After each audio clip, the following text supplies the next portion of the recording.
ব্যবস্থাপনা কর্মকর্তা মহোদয়, প্রধান প্রকৌশলী মহোদয় সহ বিভাগীয় প্রধানবৃন্দ, অন্যান্য সুধীবৃন্দ এবং যারা আজকের অনুষ্ঠান আয়োজন করেছেন, প্রিয় বিভাগীয় নেতৃবৃন্দ, অন্যান্য উপস্থিতি যারা শুনছেন, সবাইকে শুভেচ্ছা এবং সালাম। আসসালামু আলাইকুম। আসলে এই বার্ষিক বনভোজনটা এমন একটি বিষয় যে একটা মিলন মেলা। সারা বছর আমরা ব্যস্ত থাকি। আমি যদি উদাহরণ দিই যে ঈদের দিনও যারা পরিবহন এবং বর্জ্যের সাথে কাজ করেন, তারা ঈদের দিনও ছুটি পায় না।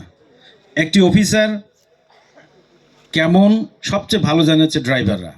তো ড্রাইভাররা এত চমৎকার আয়োজন করেছেন এবং বিশেষ করে প্রশাসক স্যার সহ যারা আমরা এখানে কর্মরত রয়েছি অফিসাররা, তাদেরকে সম্মানিত করার জন্য সকল অফিসারের পক্ষ থেকে আমি তাদের প্রতি কৃতজ্ঞতা এবং ধন্যবাদ জানাচ্ছি।